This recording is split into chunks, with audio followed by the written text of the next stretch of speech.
നിങ്ങൾ പറഞ്ഞു രമ്പ 420 രൂപ വില. ഇവിടുന്ന് പിന്നെ 200 പൈന്റ് 320 MHR എന്റെ 1090 രൂപ വെച്ചു. എത്ര രൂപ അധികം എടുക്കും? 50 രൂപ അധികം എടുത്തു. സ്ഥിരമായിട്ട് ഇങ്ങനെ എടുക്കുന്നത്. അപ്പൊ നിങ്ങൾ ഇത് ഈ രസീത് ഇങ്ങനെയുള്ള ബന്ധപ്പെട്ട അധികാരികളെ കൊണ്ട് കാണിക്കണം. കയറിപ്പോക്കത്തില്ലെന്ന് പറഞ്ഞു. കയറിപ്പോക്കത്തില്ല.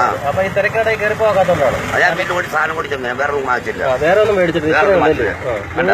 വലിയ കറക്റ്റ് വില. നിങ്ങളുടെ പേരെന്തോണം? നാസുറുദ്ദീൻ. എവിടെ സ്ഥലം? സ്ഥലം കൊട്ടിയം. അവിടുന്ന് അവിടെ സാധനം വാങ്ങിക്കും. സ്ഥിരമായിട്ട് ഇവിടെ വരുമ്പോ ഇതാണ് മിക്ക ദിവസവും. അപ്പൊ ഇത് ഞാനിത് പോസ്റ്റ് ചെയ്യുവാണ്. പോസ്റ്റ് ചെയ്യാം. അപ്പൊ ഇങ്ങനെ ഈ പ്രശ്നം നാസുറുദ്ദീന് ഫോൺ നമ്പർ വല്ലതും ഉണ്ടെങ്കിൽ പറഞ്ഞു. ഫോൺ നമ്പര് കാരണം ഇതിന് അന്വേഷണം വന്നു കഴിഞ്ഞാൽ നിങ്ങൾ പറഞ്ഞുതരാം. ധൈര്യമായിട്ട് പറ. ഫോൺ നമ്പർ നിങ്ങൾ പറയും. കാരണം ഇത് ആരെങ്കിലും വിളിച്ച് ചോദിച്ചു കഴിഞ്ഞാൽ പറയണം.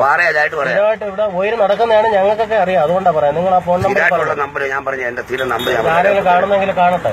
ഇത് ആർക്കെങ്കിലും കാരണം ഇവിടെ സാധാരണപ്പെട്ട ആൾക്കാരെ ഇവർ ദ്രോഹിച്ചുകൊണ്ടിരിക്കുകയാണ്. നിങ്ങളുടെ ഫോൺ നമ്പർ പറഞ്ഞുതരാം. കാരണം ഈ ബ്യൂറോയിൽ തിരക്കിനിടയ്ക്ക് ഇവര് ഭയങ്കരമായിട്ട് പൈസ അടിച്ചു മാറ്റി. 90 അടിച്ചു മാറ്റി. 90 അടിച്ചു മാറ്റി. കാരണം നിങ്ങൾക്ക് പ്രതികരിക്കാൻ വയ്യാത്തൊരവസ്ഥയാണ്. കയറി ചെല്ലാക്കത്തില്ല. ചോദിച്ചു കഴിഞ്ഞാൽ അവിടെ കിട്ടത്തുമില്ല. അവിടുന്ന് കൗണ്ടറിൽ നിന്ന് ഇറങ്ങി കഴിഞ്ഞാലേ നിങ്ങളുടെ നമ്പർ പറഞ്ഞോളൂ.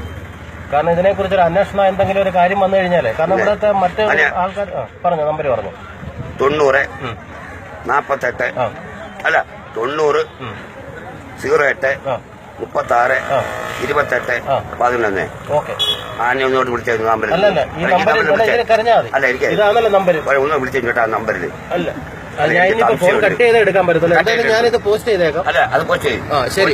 അപ്പൊ നിങ്ങൾക്ക് ഇന്ന് എത്ര രൂപ നഷ്ടമായത്? 90 രൂപ. ശരി എന്നാ ഓക്കെ.